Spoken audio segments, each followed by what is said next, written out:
नमस्कार, स्वदेश न्यूज के खास प्रोग्राम जनता मांगे जवाब में आप सभी का स्वागत है। मैं हूं आपके साथ राखी। बीते 5 दिनों से संसद की सुरक्षा में हुई चूक को लेकर लोकसभा और राज्यसभा में जमकर हंगामा हो रहा है। सोमवार को भी विपक्ष के 78 सांसदों को सस्पेंड कर दिया गया। इनमें से 33 सांसद लोकसभा और 45 राज्यसभा से हैं। यहां आपको ये भी बता दें कि संसद की सुरक्षा में सेंधमारी के मुद्दे पर हंगामा करने को लेकर अब तक कुल 92 विपक्षी सांसदों को निलंबित किया जा चुका है। लेकिन इस बड़ी खबर के बीच एक और जो बड़ी खबर है वो है विपक्षी दलों की कल दिल्ली में होने वाली बैठक।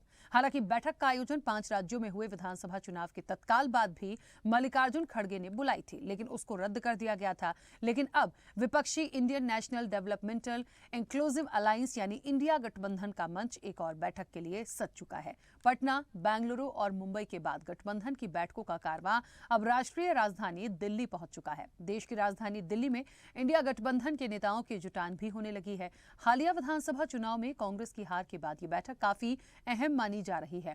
अब देखने वाली बात यह होगी कि जिस मंशा को लेकर इंडिया गठबंधन आगे बढ़ रहा है वो मोदी के आगे पूरा हो पाएगा। जनता मांगे जवाब में इसी मुद्दे पर करेंगे चर्चा।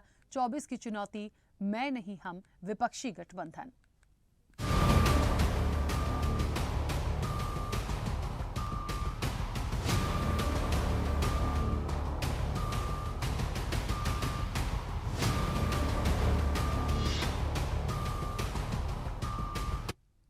विपक्षी गठबंधन इंडिया में शामिल दलों की मंगलवार को होने वाली बैठक में प्रमुख राज्यों में सीट बंटवारे पर ध्यान केंद्रित होने की संभावना है।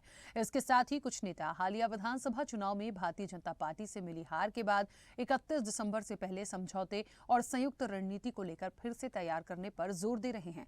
आगामी लोकसभा चुनाव में एकजुट होकर बीजेपी से लड़ने के लिए एक साथ आए विभिन्न विपक्षी दलों के नेताओं के सामने प्रमुख चुनौती सत्तारूढ़ दल के जवाब में एक वैकल्पिक साझा कार्यक्रम लाने की भी है। सूत्रों ने कहा कि विपक्षी नेताओं के एक वर्ग का विचार है कि सीट बंटवारा 31 दिसंबर से पहले किया जाना चाहिए ताकि संयुक्त अभियान रणनीति विकसित करने पर ध्यान केंद्रित करने और लोगों के सामने एक साझा कार्यक्रम पेश करने में मदद मिल सके। दरअसल 3 राज्यों की जीत के बाद विपक्षी दलों पर एकजुट होने का दबाव बढ़ा है। हालांकि पश्चिम बंगाल, केरल, पंजाब और दिल्ली गठबंधन सहयोगियों के बीच गतिरोध का केंद्र बने हुए हैं क्योंकि कोई भी झुकने को तैयार नहीं है।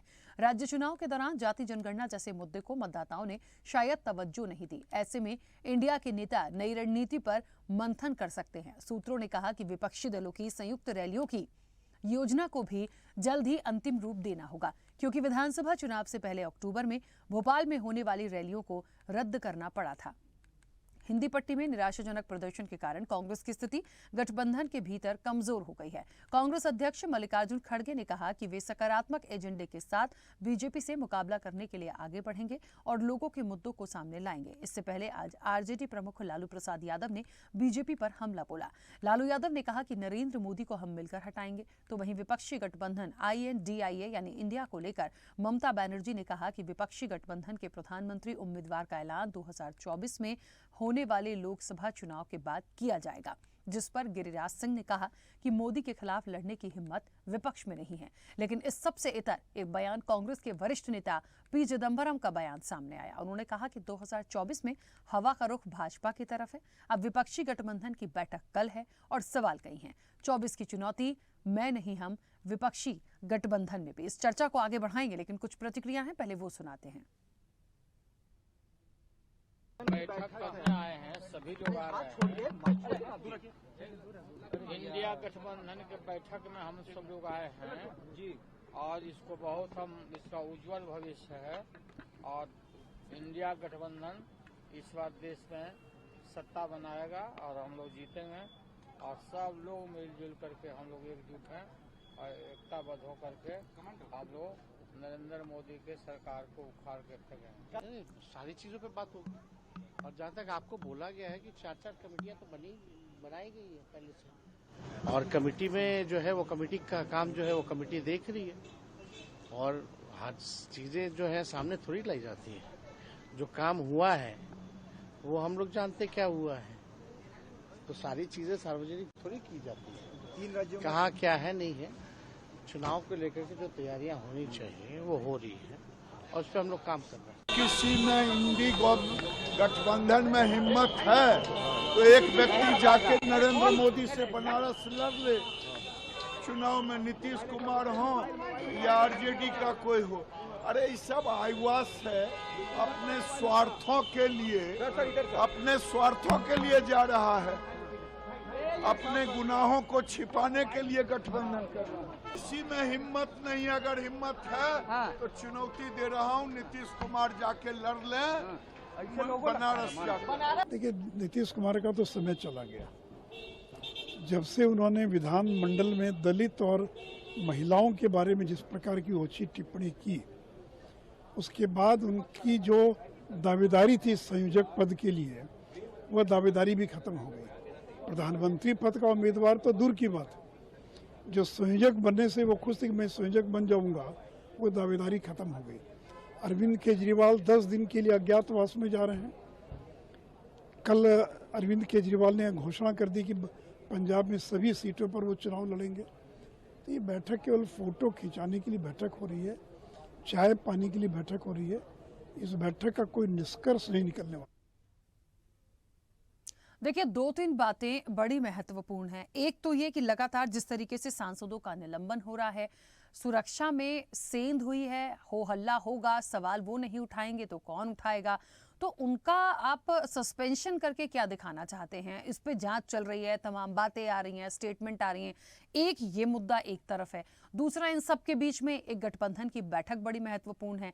लेकिन गठबंधन में जिस तरीके से ये बहुत स्पष्ट है कि भाई जब इलेक्शन होगा और इन तमाम चीज़ों के बाद एक पीएम फेस कौन होगा उसको डिक्लेयर करेंगे, लेकिन सीट बंटवारे को लेकर जिस मंथन की बात की जा रही है कि वो भी आपस में तय करेंगे। उससे भी बड़ी बात कि जब ये सब आपस में बैठेंगे तो क्या इनकी एक राय बन पाएगी? क्योंकि लगातार एक पहली बैठक जो होनी थी वो रद्द हो गई थी। इसके पहले जब ये अलायंस बन रहा था तब भी कुछ ना, कोई किसी से नाराज, कोई किसी से नाराज, तो इस तरह की खबरें बहुत सुनने को मिली हैं। तो इस बार ये बड़ी बैठक जो है, और लालू प्रसाद यादव का जो दावा है कि मिलकर मोदी को हराना है या हटाना है, जो भी बात उन्होंने कही, तो मुझे लगता है ये ठीक है, उस लाइन पे आप चल रहे हैं, आप एक वो टारगेट, एक मिशन लेके चल रहे हैं। लेकिन क्या ये इतना आसान होगा? क्या प्लानिंग है गठबंधन की? क्या आप बैठक में करेंगे? आप किस क्राइटेरिया के साथ आगे बढ़ेंगे? और फिर इन सब के बीच में यदि कांग्रेस का कोई वरिष्ठ नेता ये कह दे कि फिलहाल जो हवा का रुख है वो बीजेपी की ही तरफ है, तो देखिए ऐसे में बहुत सारी बातें हैं जो कहीं ना कहीं एक चर्चा का विषय बनती हैं। इस चर्चा को आगे बढ़ाएंगे, मेहमान भी हमारे साथ जुड़े हैं, उनसे भी जानते हैं उनकी क्या राय है। आपका परिचय करा दें। भारतीय जनता पार्टी का पक्ष रखने के लिए राहुल आनंद हमारे साथ जुड़े हैं।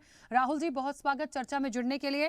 कांग्रेस का पक्ष रखने के लिए अनीता कुमारी हमारे साथ जुड़ी हैं। अनीता जी, आपका भी बहुत स्वागत है। आरजेडी का पक्ष रखने के लिए शिशिर कुमार लालू हमारे साथ जुड़े हैं। शिशिर जी, आपका भी बहुत स्वागत है। और स्वदेश न्यूज के managing editor RP Srivastava ji हमारे साथ जुड़े हैं। आरपी श्रीवास्तव जी, आपका भी बहुत स्वागत है। चर्चा की शुरुआत सबसे पहले अनीता जी आपसे। मेरी आवाज पहुंच रही है?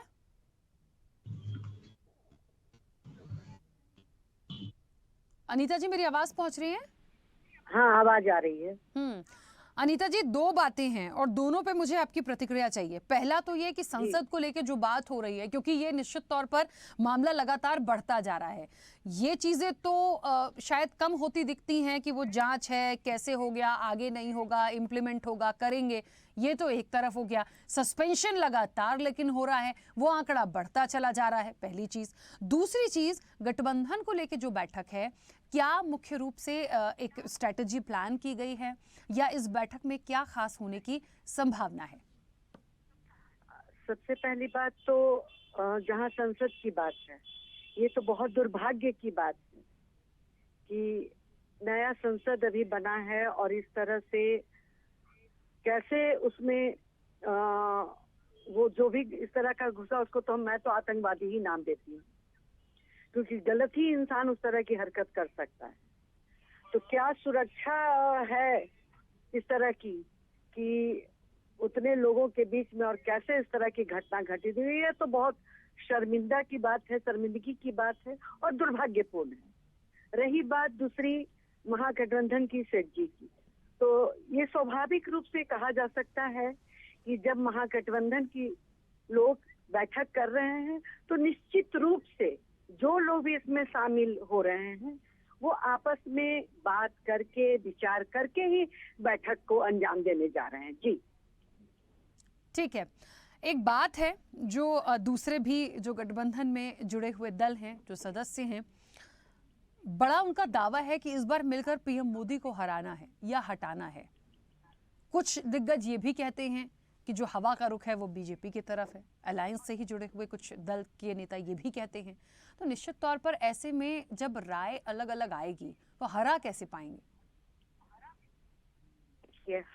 विपक्ष जो होता है वो जो सत्ता में रहता है उसको हराने की ही बात करते हैं। अब रही बात कि कुछ लोग कुछ बोलते हैं, तो सबों के बोली को तो नहीं बंद किया जा सकता ना। सबों के अपने विचार, कौन क्या बोल रहे हैं वो तो हर दल में होता है। ये कोई सिर्फ महागठबंधन की बात नहीं है या इंडिया की बात नहीं। ये सबों दल में कुछ न कुछ लोग ऐसे होते हैं जिनका कुछ ऐसे विचार आ जाते हैं, इसमें बोल देते हैं। उस पे उतना ये नहीं, ज्यादा से ज्यादा लोगों का क्या विचार है हमें उस पर ध्यान केंद्रित करना चाहिए। जी लेकिन अनीता जी, बीजेपी का ये कॉन्फिडेंस शुरू से रहा है और अभी भी है कि आप ये बैठक कर लीजिए और जितनी बैठकें करनी है, जितना जो आपको डिसाइड करना है, रणनीति बनानी है बना लीजिए, लेकिन ऐसा ना हो, रणनीति बनाने से ज्यादा अच्छा है उनको जोड़ कर रखिएगा। ऐसा नहीं हो इलेक्शन तक पूरा गठबंधन ही अलग अलग हो जाए। ये बीजेपी का शुरू से कॉन्फिडेंस रहा है। नहीं तो भाजपा वाले सुझाव खुद के लोगों को देना। अभी नए नए लोग सीएम बने हैं, कैसी अभद्र टिप्पणी कर रहे हैं, पहले उनको सिखाए ना कि क्या बोलना है। अपने दल को देखे, ये इंडिया के इसको देखने की उनसे कोई आवश्यकता नहीं, क्योंकि हमारे संरक्षण में एक से एक दिग्गज लोग हैं और काफी पढ़े लिखे समझदार लोग हैं। वो अपने को देखे, वो अपना हंटर चलाएं अपने लोगों पर, इधर ध्यान ना दें। ठीक है, मेरी भी एक सुझाव है उनके लिए। जी चलिए ठीक है। शिशिर जी, मेरी आवाज पहुंच रही है?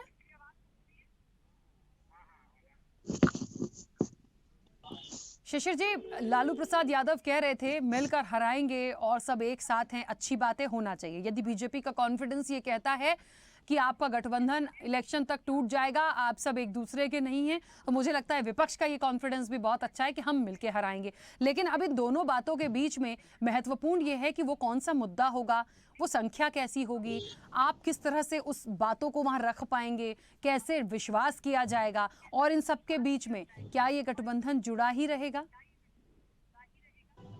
गठबंधन में कहीं से कोई भी शंका की बात नहीं है। गठबंधन बना है देश की सेवा करने के लिए, और देश की सेवा करने के लिए जो इच्छा शक्ति और जो हमारे नेता आदरणीय लालू प्रसाद यादव और तेजस्वी यादव ने जो बिहार में बेरोजगारी को एक मुद्दा बनाया और जिसको लेकर के लोगों में जो विश्वास पैदा किया, करनी से खाली सिर्फ कथनी से नहीं, उन्होंने करके दिखाया। और जब वो सरकार में आए तो पूरे देश को एक दिशा देने का काम किया कि एक साथ बेरोजगारी को खत्म करने के लिए शिक्षकों की भर्ती का प्रक्रिया को चालू किया और समय सीमा के अंदर लोगों को नौकरी दी और उनको नियुक्ति पत्र भी दिया गया। और जहां तक बात है नरेंद्र मोदी को कैसे हटाएंगे, नरेंद्र मोदी को हटाने के लिए देश में जो युवा हैं उनको हम लोगों ने विश्वास में लेकर, किसानों की समस्या को लेकर, महिलाओं की सुरक्षा को लेकर और दबे कुचले अकलियतों में विश्वास पैदा कर नरेंद्र मोदी को हटाने के लिए हम लोग संकल्पित हैं। और एक ही लक्ष्य है कि देश में बेरोजगारी सबसे बड़ी समस्या है, किसानों को उचित मूल्य मिलना चाहिए, ये सबसे बड़ी समस्या है, महिलाओं को सुरक्षा हो। और जैसे बिहार में हमारे नेता महागठबंधन के नीतीश कुमार जी ने महिलाओं को निकाय चुनाव से लेकर के हर जगह आरक्षण का जो देने का काम किया, वो एक बहुत ही बड़ा कदम है और उससे महिलाओं में जो विश्वास हुआ है। आज देखिएगा बिहार में लड़कियों की पढ़ने की संख्या, लड़कियों को स्कूल में आने की संख्या काफी बढ़ी है और लड़कियों में एक विश्वास जगा है कि हमें जो अधिकार मिला है, हम जो देश की सेवा करने के लिए हमें जो दिया गया है अवसर, उसका जो फायदा होगा वो हमारी गठबंधन की सरकार को, इंडिया अलायंस को मिलेगा। ठीक और है, जहां लेकिन तक बात है, शिशिर जी सिर्फ बिहार से तो हम नहीं जीत पाएंगे ना कि हम सिर्फ एक जगह का एक मुद्दा ले जाएं। ये तो आप लोकसभा का चुनाव समझिएगा, मुझे लगता है एक बड़े लेवल पे तमाम मुद्दे इफेक्टिव होंगे, क्योंकि यदि हम सिर्फ किसानों की बात कर लेते हैं, बेरोजगारी मैं मानती हूँ बड़ा मुद्दा है, किसानों का मुद्दा बड़ा है, लेकिन हमने क्या स्टेट के जो विधानसभा इलेक्शन हुए, क्या हमने किसानों को वहां नहीं देखा? क्या किसान वहां मुद्दा नहीं थे? सब जगह तो थे, सब जगह तो किसानों के लिए बात की गई। फिर क्या हुआ? बदलाव तो हुआ। हो सकता है कि हमारी अप्रोच जो है वहां तक नहीं पहुंच सकी, कुछ गलतियां हो गई होगी या रह गई होगी, उसको हम लोग विवेचना कर रहे हैं। उसकी मीटिंग का तो मतलब ही यही है कि कहाँ हम लोगों को क्या करना है और उसके ऊपर हम लोग को काम करना है। इसी के लिए तो इंडिया गठबंधन का जो बैठक है वो आप देख रहे लगातार, कभी बेंगलुरु में, कभी मुंबई में, कभी पटना में, अभी दिल्ली में होने जा रहा है। इन सब मुद्दों पर हमारे जो वरिष्ठ नेता हैं, देश के प्रति, जो संविधान के प्रति जिनका कमिटमेंट है, वो लोग मिलेंगे, जुटेंगे और देश के लिए, देश से बड़ा कुछ नहीं है। आज देश में क्या है, आज देश में एक वर्ग डरा हुआ है, लोगों में भय का माहौल है। आज देख लीजिए यूपी में क्या है, कोर्ट का कोई मायने नहीं है, कोर्ट अपना फैसला नहीं देती है, उससे पहले बुलडोजर चला जाता है। ये कैसा देश तानाशाही की ओर जा रहा है। अभी आप देखिए पार्लियामेंट में क्या हो रहा है। आज पार्लियामेंट तो आज की नहीं है, पार्लियामेंट कितना पुराना है, कितने आंदोलन हुए, कितने बड़े बड़े लोग हुए, जिनको कि आज भी हम लोग उसके अनुयायी हैं, उनके विचारों को आगे बढ़ाते हैं। लेकिन इतना बड़ा, एक बार पूरे विपक्ष को साफ कर दीजिए। आप ये क्यों नहीं कह देते हैं कि बिहार में नहीं, पूरे देश में विपक्ष होगा ही नहीं, मोदी इलेक्शन को बंद कर दीजिए ना। आप इतने तानाशाह हो गए हैं कि आप किसी की आवाज को सुनना नहीं चाहते हैं। अगर आवाज नहीं सुनेगा तो देश की जनता सब देख रही है। आपको समय आने पर, देश में या किसी का समय एक जैसा नहीं आता, जनता समझती है, समय आने पर वो जवाब देती है।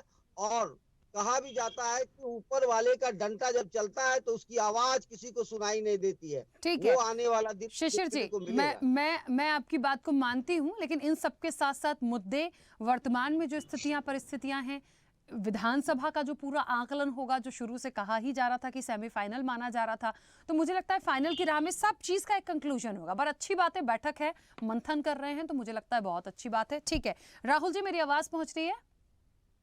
जी आ रही है। राहुल जी, दोनों ही मुद्दे पे मेरा प्रश्न है। एक तो सबसे पहले तो मैं सस्पेंशन पे बात करूंगी कि क्या हो गया है। मतलब लगातार ये बात, जिस दिन से सुरक्षा में चूक हुई, जब से ये मामला आया, तब से पहले 14 लोगों का सस्पेंशन हुआ, धीरे धीरे चीजें बढ़ते चले जा रही हैं।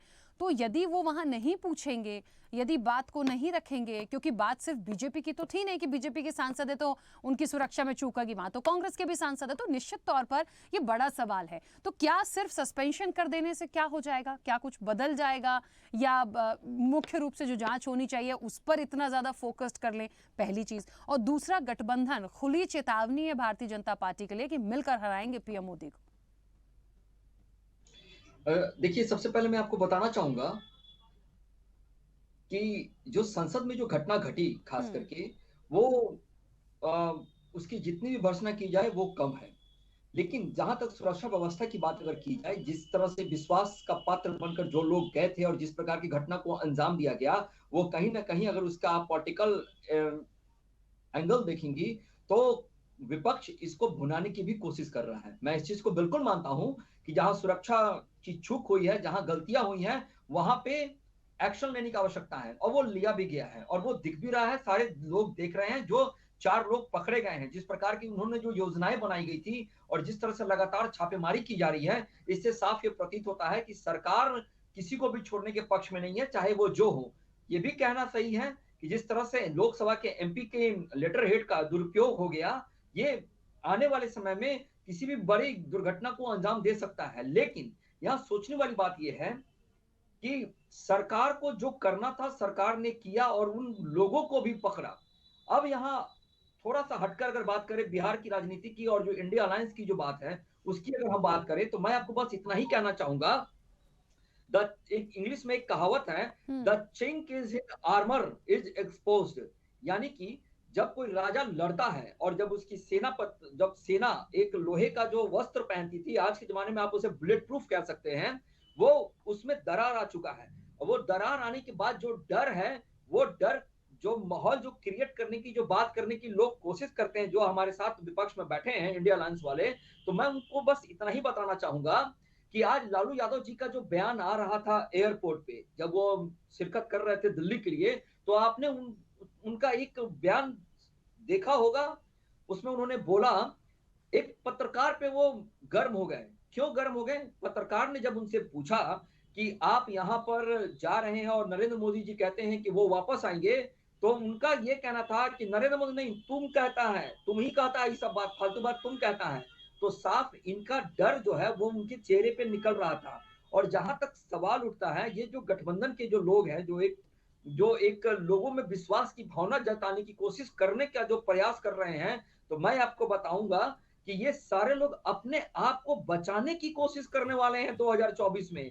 क्योंकि जितने लोग हैं, देखिए जेडीयू के लोगों ने तो आरजेडी के लोगों को प्रूफ किया है इस चीज को कह के कि चारा चोर है, प्रमाण दिया है। उसी के तहत उन्होंने लड़ाई लड़ी थी और सत्ता में वो आए थे 2005 में।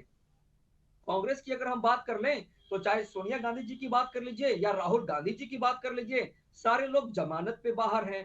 तो इसका मतलब ये है कि जो लोग वहां बैठे हैं, वो सारे लोग अपनी अशमत को बचाने का प्रयास कर रहे हैं।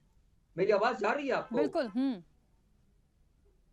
और जहां तक किसानों की बात की जा रही थी, तो मैं आपको बताऊंगा कि जब किसान आंदोलन चल रहा था, तो किसान आंदोलन के समय में जितने भी जगह राज्य सरकारें चुनी गई, गैर भाजपा की जो सरकारें थी, उन लोगों ने क्यों नहीं एमएसपी के रेट को एक कांस्टेंट कर दिया? किसी ने नहीं किया। चाहे पंजाब की बात कर लीजिए या अन्य राज्यों की बात कर लीजिए जहां पर गैर भाजपा की सरकारें थी। जो महिला सम्मान की बात कर रहे थे, तो आपको याद होगा, मैं आपके साथ ही इस चर्चा में बैठा था जब नीतीश जी के जबान पे राहु सवार हो गया था, और जब अमर्यादित शब्दों का चयन कर वो जब महिलाओं का सम्मान कर रहे थे, तो इसका मतलब ये कि वो भी अब भ्रम के शिकार हो चुके हैं। एक मैं आपको कहना चाहूंगा, लोग कह रहे हैं कि युवा तय करेंगे कि सरकार किसकी आए।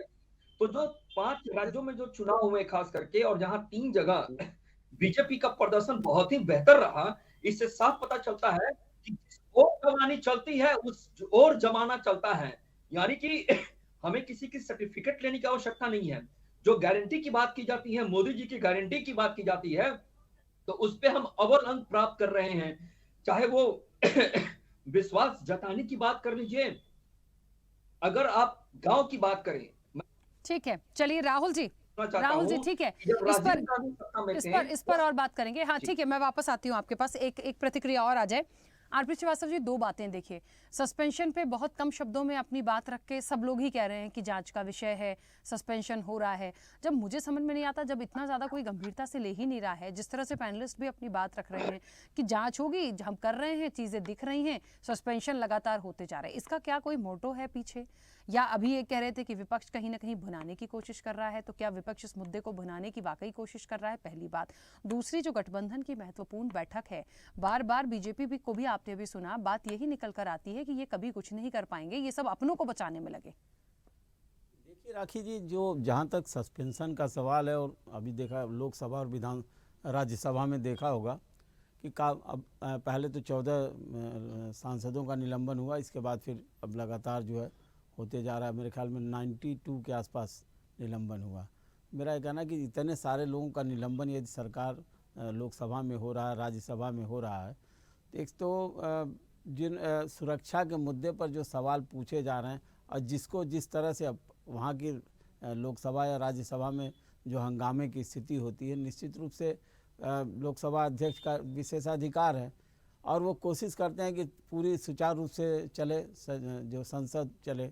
लेकिन ऐसा अगर इतना निलंबन हो जाता है, तो सरकार को कम से कम एक चीज़ तो सामने आ गया है कि सुरक्षा में सेंधमारी जो हुई है, जो चूक हुई है, उससे लगभग ये तय हो गया कि इतनी बड़ी सुरक्षित जो जगह है, अगर उसमें कोई इस तरह को उसको भेद लेता है तो सरकार के लिए एक प्रश्न चिन्ह तो खड़ा होता है।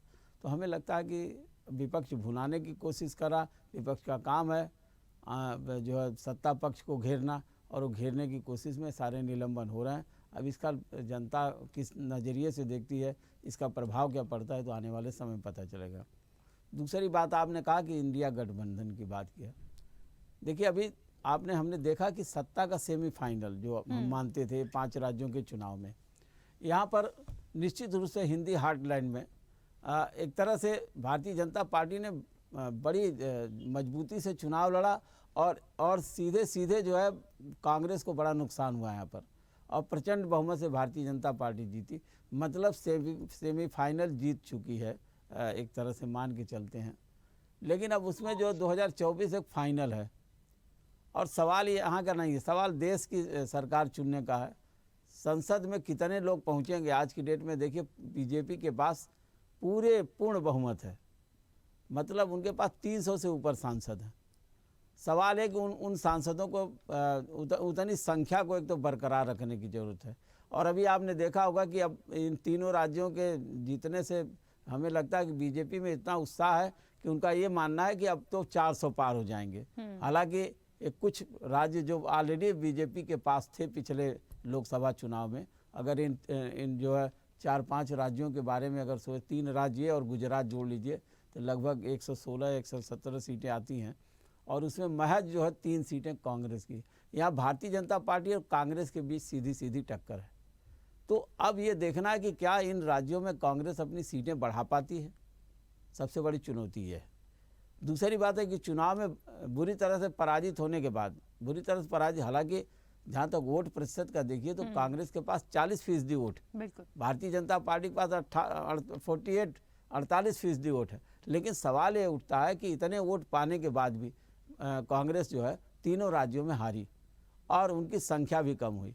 लेकिन इस बात को भी देखना होगा कि अगर इन राज्यों में जहां महज 3 सीटें हैं कांग्रेस के पास, और यहाँ सीधी लड़ाई है किसके, कांग्रेस और भाजपा के बीच में, तो यहाँ अगर कांग्रेस जो है अपने प्रदर्शन में कुछ भी अगर 40% वोट को ही मान लें और कन्वर्ट करने की कोशिश करें, तो कम से कम जो है इतनी सीटों में भारतीय जनता पार्टी के सामने जो है कांग्रेस को कम से कम अगर 25% भी सीटें अपने पास ले लेती है, तो हमें लगता है कि भारतीय जनता पार्टी की काफ़ी सीटें कम हो जाती हैं। जहाँ तक उत्तर प्रदेश, बिहार, बंगाल और इन तमाम चीज़ों के बारे में आप देखेंगे तो ये गठबंधन का ये जो सवाल है, देखिए गठबंधन तो आप चाहे कह लीजिए इनकी मजबूरी है, या इकट्ठा होना इनका ज़रूरी है, या फिर ये भी मान लीजिए कि विपक्ष में दोनों तरफ, एक तरफ एनडीए अलायंस है, उनके पास भी 38 दलों का गठबंधन है, उन्होंने छोटे छोटे दलों से गठबंधन कर लिया।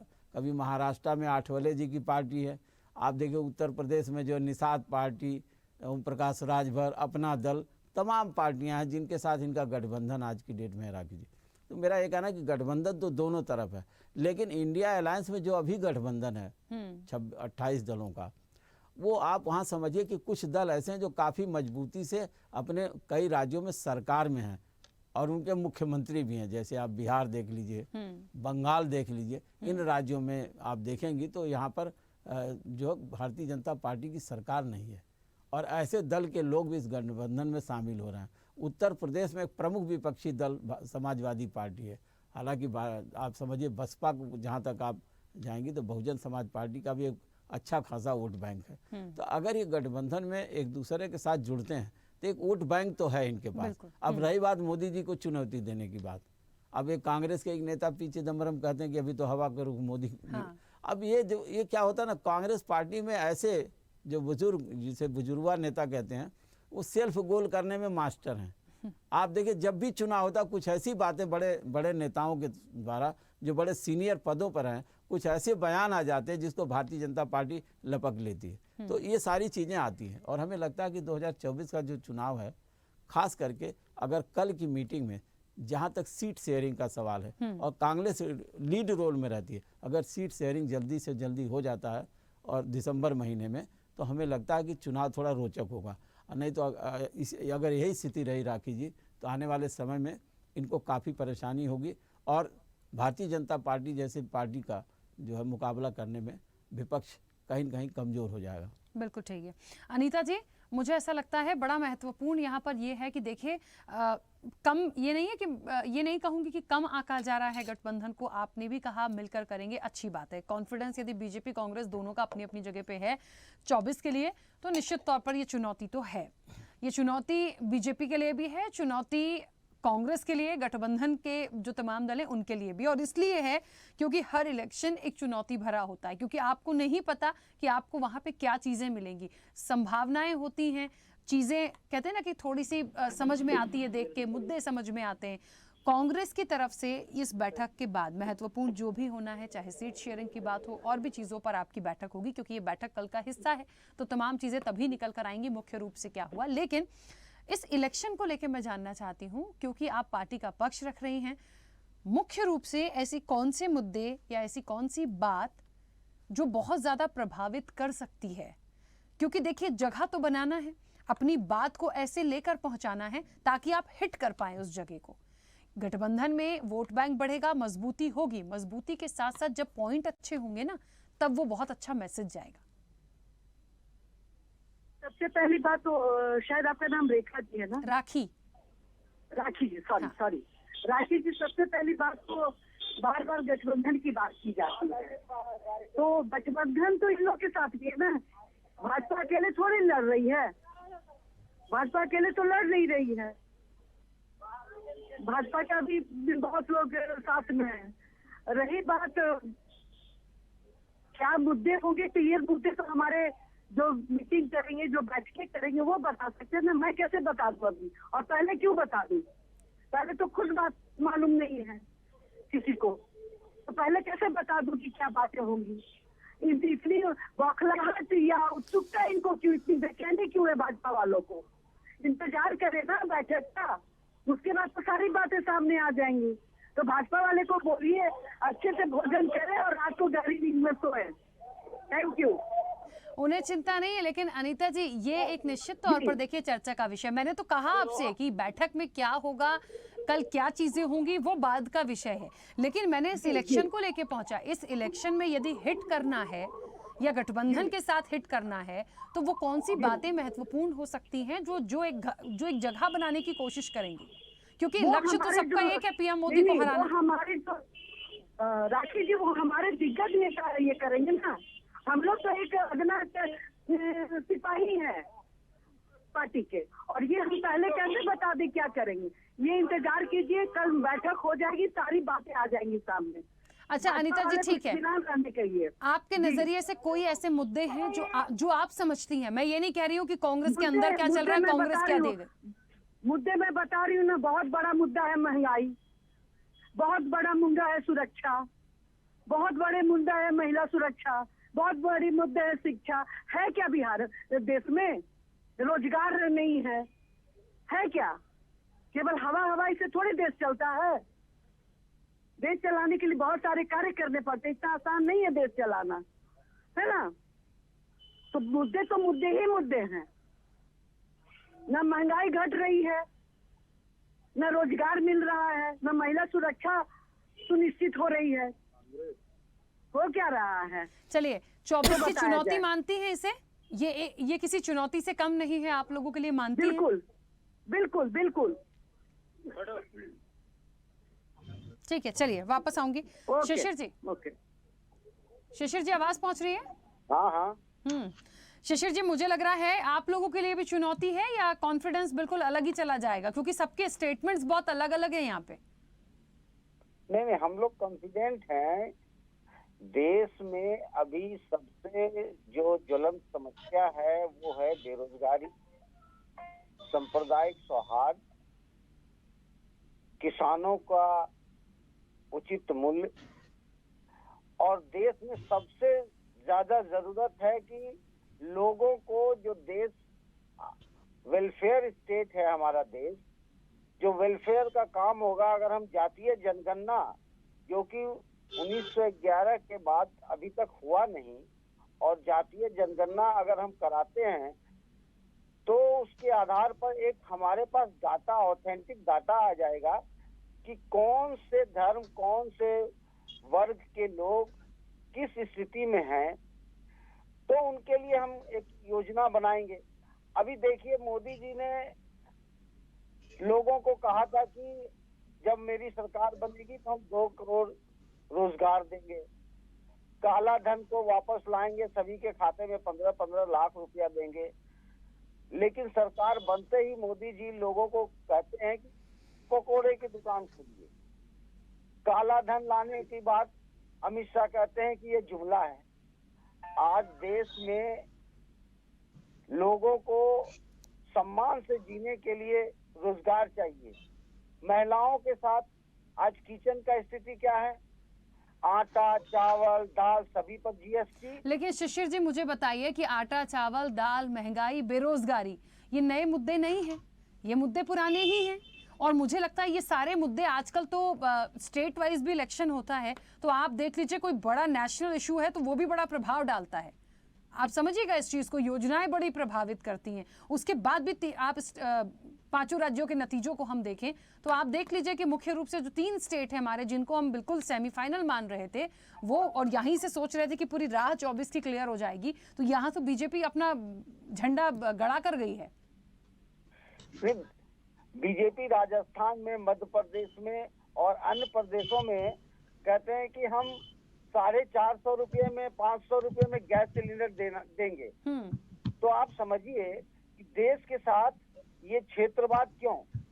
जब आपकी सरकार पूरे भारत में है और आपके हाथों में ये सब है, तो आप सीधा कहिए ना कि हम पूरे देश की जनता को देंगे 400 में, 500 में सिलेंडर। आज क्या है? 3 राज्य, 2 राज्य में वो 450 रुपये, पूरे भारत में 1200 रुपये। ये जो उनका तोड़-फोड़ की राजनीति है, ये उनको आने वाला समय में बहुत ही गंभीर समस्या का सामना करना पड़ेगा। अच्छा, मान लीजिए ठीक है शिशिर जी, मान लीजिए ये मैं सिर्फ एक मान लीजिए वाली बात बोल रही हूँ, मुझे नहीं पता ऐसा हो सकता है कि नहीं हो सकता, संभव होगा, असंभव होगा। मान लीजिए ये तो 5 राज्यों के चुनाव थे, इसलिए स्टेट वाइज जिसको जैसा समझ में आया उन्होंने अपनी अच्छी योजनाएं रखी। अमूमन मिलती जुलती योजनाएं थी बीजेपी कांग्रेस की, 19-20 का डिफरेंस था। किसी ने 450 बोला, किसी ने 500 बोला, ऐसी चीजें हमने देखी।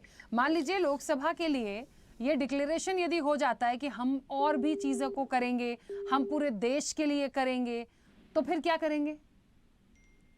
नहीं तो सिर्फ गैस का ही नहीं है मैडम, पूरे देश में बेरोजगारी का जो स्तर है आज क्या है? आज हमारे जो बच्चे हैं वो पढ़ लिख करके जो प्राइवेट सेक्टर में है, वहाँ भी नौकरी की कमी हो गई है।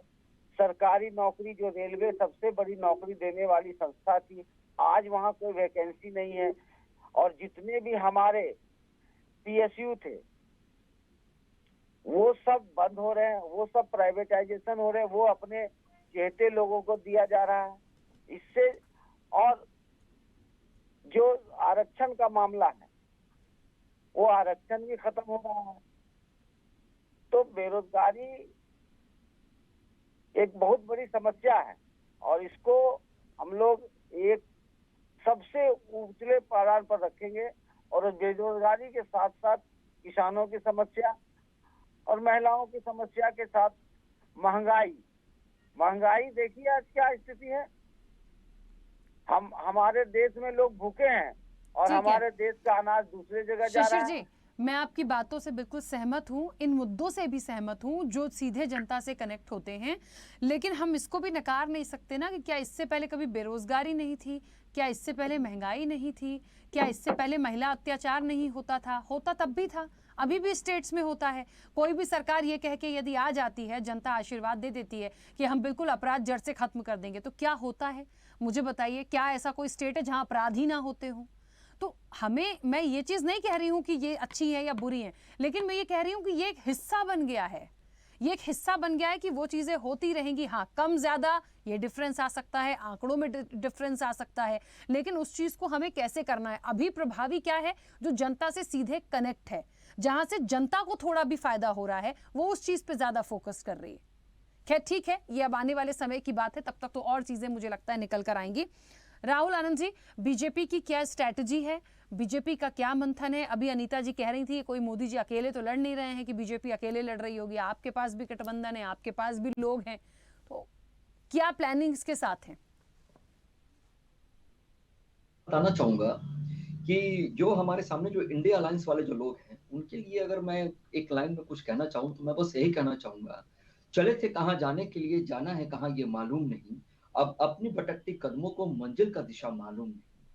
और जहां तक भारतीय जनता पार्टी का सवाल उठता है तो मैं बस इतना बताना चाहूंगा कि भारतीय जनता पार्टी ने जिस प्रकार से अपनी विश्वसनीयता को आखिरी पैदान पर खड़े व्यक्ति तक पहुंचाने का काम किया है और भरोसा दिलाया है, जिस गारंटी की बात और जिस गारंटी योजना की बात की गई है, उसके तहत लोगों ने हमें चुना। और मैं आपको भरोसे के साथ इस बात को आपके चैनल के माध्यम से कहकर जाता हूं कि कोई नहीं है टक्कर में, क्यों पड़े हो चक्कर में।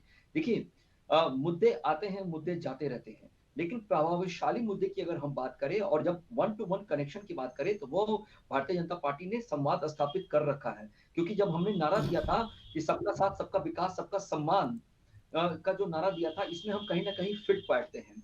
चाहे वो आप आज एक स्लम एरिया भी में अगर आप चले जाइए, गरीब के झोपड़ी में चले जाइए, तो मैं बिहार की बात करता हूँ, आज सारे लोग बिहार के ही जुड़े हुए हैं यहाँ पे।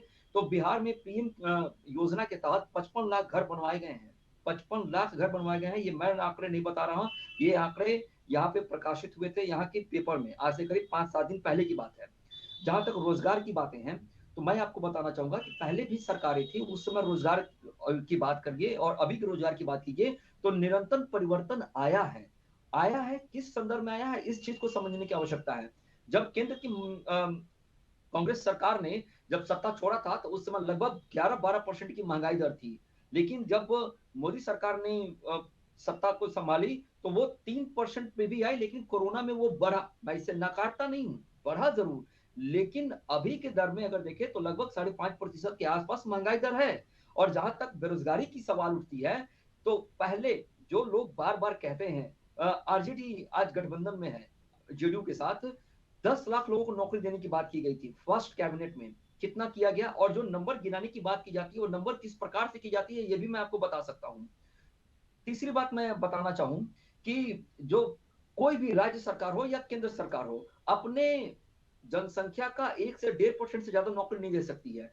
तो लोगों को यही समझाया गया था राखी जी कि पढ़ो लिखो नौकरी करो, लेकिन जब मोदी सरकार आई तो लोगों को आत्मनिर्भर बनने की बात बताई गई, यूनिकॉर्न्स बनाने की बात की गई। और आज आपको जानकर आश्चर्य और खुशी भी होगा कि 115 यूनिकॉर्न्स जिसका मूल्यांकन लगभग 350 बिलियन का है, वो हमारे देश के अंदर है। यानी कि हम बढ़ रहे हैं। जहां तक मुद्रा योजना की बात की जाती है, ये 2 करोड़ रोजगार की बात करते हैं ना, मैं आपको रोजगार की आंकड़ा देता हूं, अभी मैं डाटा के साथ बात करता हूं। मुद्रा योजना के तहत लगभग 40.82 लाख करोड़ रुपए का ऋण जारी किया गया है। यही नहीं, पिछले 9 साल में भारत विश्व में दूसरा मोबाइल निर्माता देश बना है। महिलाओं के लिए मुद्रा योजना में, लेकिन राहुल जी वर्तमान में क्या 24 के लिए क्या आप लोगों के लिए चुनौती नहीं है? देखिए, विपक्ष के पास जो मुद्दे हैं, विपक्ष को जो बातें बोलनी है, 2 करोड़ 15 लाख, मैं तो बहुत सारे इलेक्शन से ये सुनती आ रही हूँ, बहुत बार से सुनती आ रही हूँ, इसलिए मैंने उसको साइड कर दिया। मैंने क्या बोला, जनता से कनेक्ट करने वाली कौन सी चीजें हैं? बेरोजगारी है तो बेरोजगारी पे वर्तमान में क्या चीजें हैं? अब हम फिर से उसी बात पे आ जाएं कि हम इतने रोजगार दे रहे हैं, हम इतने रोजगार, हम उसे करेंगे कैसे?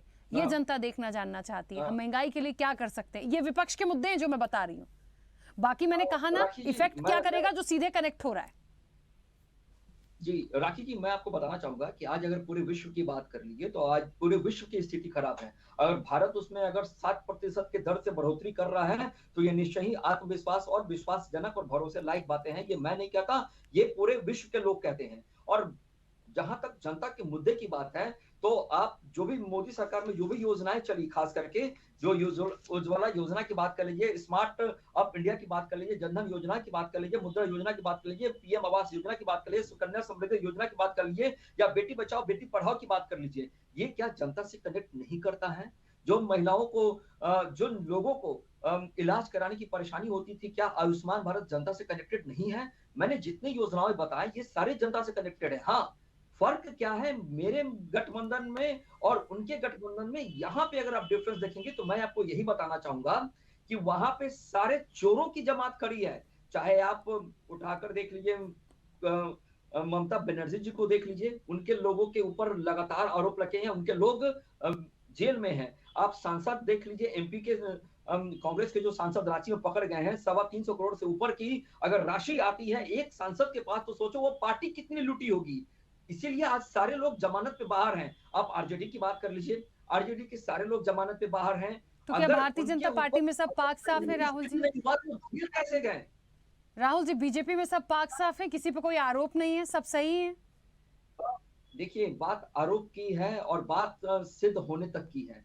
जो हमारी विचारधारा से प्रेरित होते हैं वो हम पे जब आते हैं तभी जाकर मोदी की सिर्फ बात होती है कि मोदी गारंटी की बात होती है। फेस कोई भी हो सकता है, लेकिन आप जब मेरे विचारधारा से प्रेरित होते हैं तो आप थोड़ी देर के लिए देखिए, क्या अभी तक पिछले 9 साल में सरकार चल रही है और 9 साल में इस सरकार के खिलाफ एंटी इनकम्बेंसी कहीं नहीं है, यानी कि एक आरोप तक नहीं लगे मोदी सरकार के ऊपर। क्या ये साफ और स्वच्छ छवि वाले लोग नहीं हैं चलिए जिन्होंने रोका?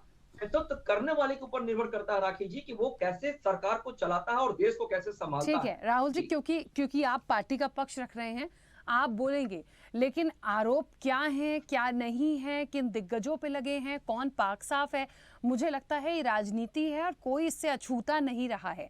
अब मैंने कहा ना, हिट करने वाली चीजें हैं कि किसकी कौन सी बात किस वक्त पे हिट करती है। आरपी श्रीवास्तव जी, यहाँ सबकी अपनी अपनी अपनी अपनी राय है, लेकिन हम 24 की जो चुनौती है, मुझे लगता है चुनौती तो है, ये दोनों के लिए ही है, इसे किस तरह से देख रहे हैं? देखिए, लोकसभा का चुनाव है 2024 का, तो चुनौती तो सभी गठबंधन को, दोनों गठबंधन को, ऐसा नहीं है कि एक तरफा कोई चुनाव होगा। और पूरा देश भर का अगर सिनेरियो आप देखेंगी तो ऐसा नहीं कि हर जगह भारतीय जनता पार्टी की सरकार है। हाँ, ये चुनाव तीनों जीता है तो निश्चित रूप से उनका आत्मविश्वास बढ़ा है और वो अब दूसरी तैयारी में है। उनको लगा कि विपक्ष इससे परेशान हो जाएगा।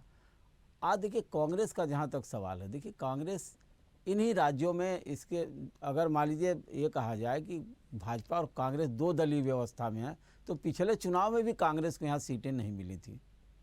आप बंगाल देखिए, बिहार देखिए, उत्तर प्रदेश देखिए, जो जहाँ तीनों राज्यों को मिला करके हमें लगता है कि करीब करीब जो है 160-65 सीटें आती हैं, और उनमें से भारतीय जनता पार्टी के लिए एक चुनौती होगी, जहाँ पर भारतीय जनता पार्टी के पास बहुत सारी सीटें हैं, बिहार में हैं, उत्तर प्रदेश में हैं।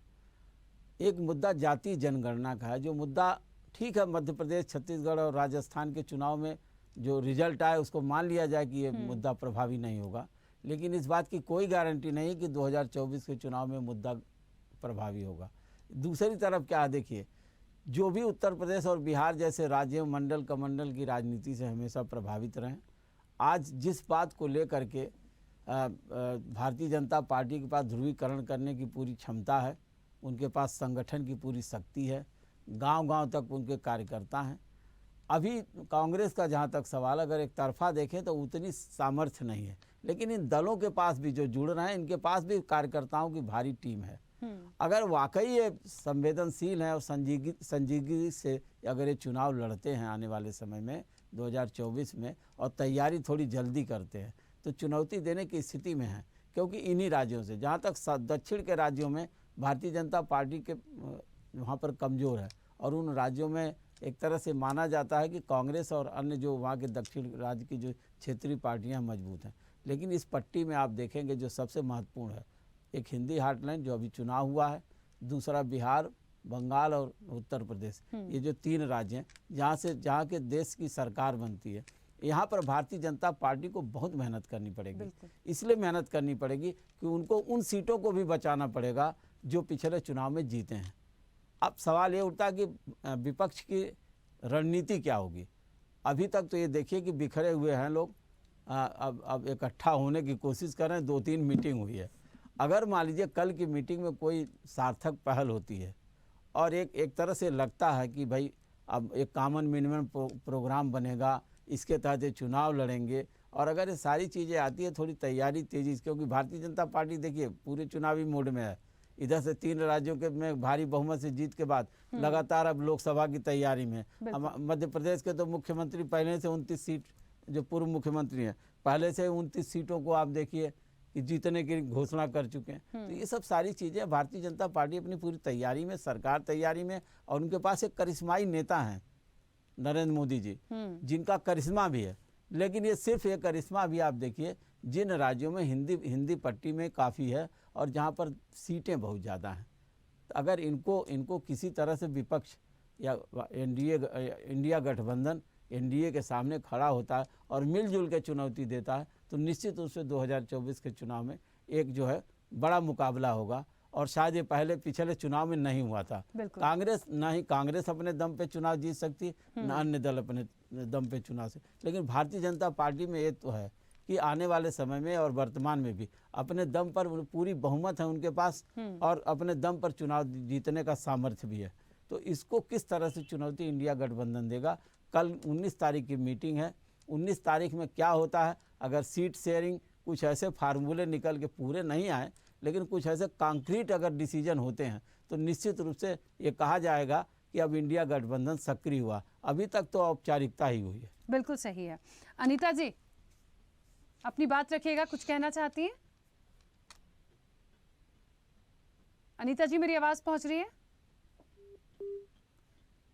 चलिए, अनीता जी शायद डिस्कनेक्ट हुई हैं, मुझे लगता है हमारे साथ जुड़ी नहीं है। शिशिर जी भी हमारे साथ नहीं जुड़े। राहुल जी, क्योंकि समय की सीमा है, कुछ कहना चाहते हैं, जल्दी से अपनी बात रखिएगा। जी बिल्कुल कहना चाहूंगा कि हाथों में गीता रखेंगे, सीने में कुरान रखेंगे, मेल बढ़ाए जो आपस में वही धर्म ईमान रखेंगे, काशी और काबा भी होगा, पहले हिंदुस्तान रखेंगे। हमारी बस यही कोशिश है, और हम जो राष्ट्र निर्माण की जो बात करते हैं और एक भारत श्रेष्ठ भारत की बात करते हैं, हम इसी पे कायम रहेंगे। जय हिंद।